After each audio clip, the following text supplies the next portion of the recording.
Now that we've entered our team selection settings, we're going to move on to roster management. This is the page where you set up the rules for how team owners can set their rosters. So it will include min, max roster sizes, along with a lot of other settings that we'll walk through now. So the first section is how the team owners are going to manage how they select their rosters. So there's 5 options here. The first option says that team owners are going to select their rosters at the beginning of the season once, and they will set starting lineups from week to week.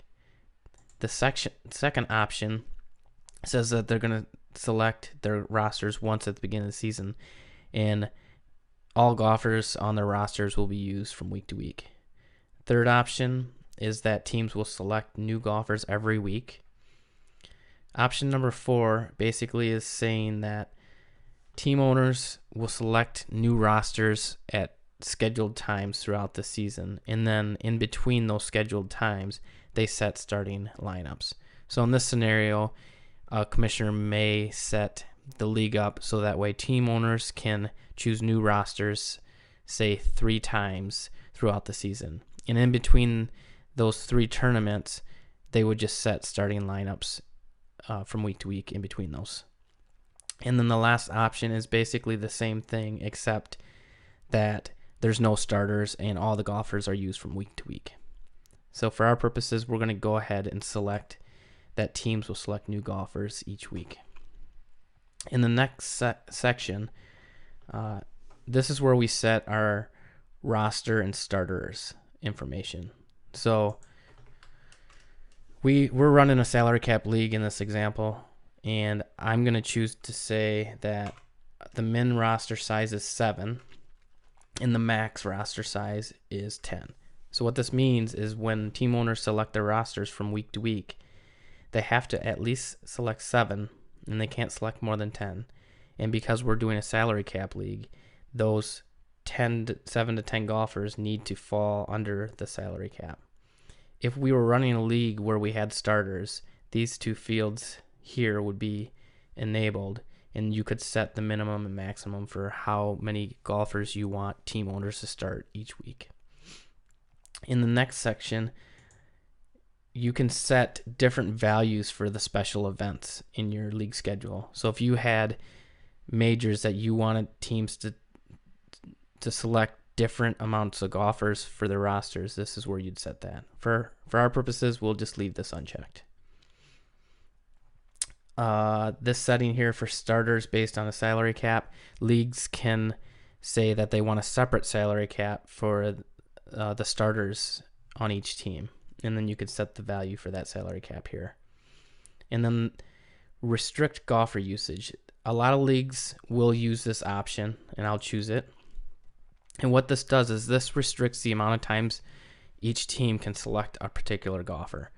So for my example, I'm going to say that team owners can only choose each golfer up to 8 times. So that means if I've chosen Tiger Woods 8 times, if I try to select him a ninth time, the system will not let me do that. And this setting is based on the entire season. This is not something that breaks down into segments if you're creating segments in your league.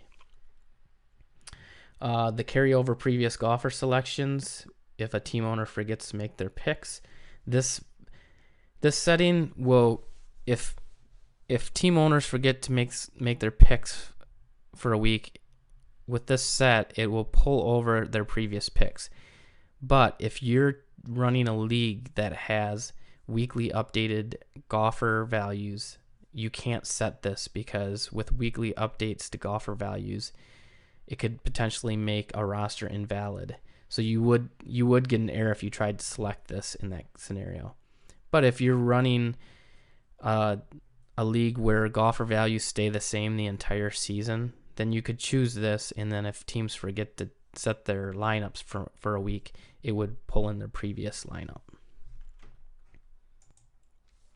This next section is the transaction information section, and this is more geared towards leagues that are doing a draft a preseason draft or a preseason auction where their rosters stay static for the most part, and they want to allow team owners to do pickups throughout the season. So it doesn't really pertain to our example here, but I'll walk through some of the options.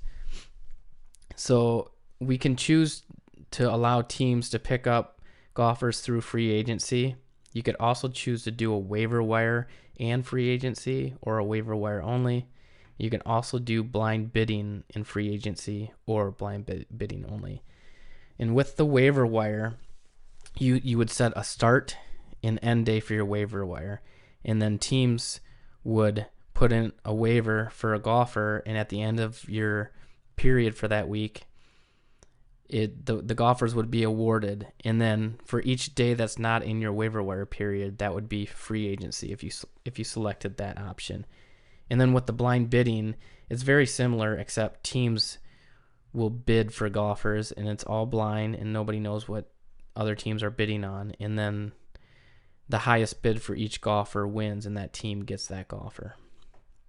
There's settings for allowing trading. Again, that's more geared towards draft leagues or auction leagues. The commissioner can set the amount of adds and drops they want to allow per team. They can base these transaction rules per segment or per season. And then they have the option to say that any pickups or transactions need to maintain the team selection rules. So for example, if you have a $2 million salary cap, if you allow pickups through transactions, this would say that you can't exceed your salary cap in that scenario. And then lastly, the commissioner can set fee amounts for each transaction that will show up on the transaction log and on a transaction report. That's pretty much it for the roster management section of the league setup. A lot of these different options will enable and disable based on other options on this page. And if you ever have questions about any of the setup, always feel free to contact us through our contact page. We're more than happy to help you out with league setup.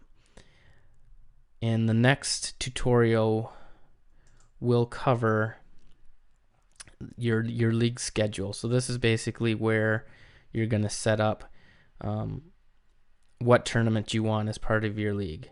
So we won't cover that in this tutorial, but that will be the next tutorial in this series.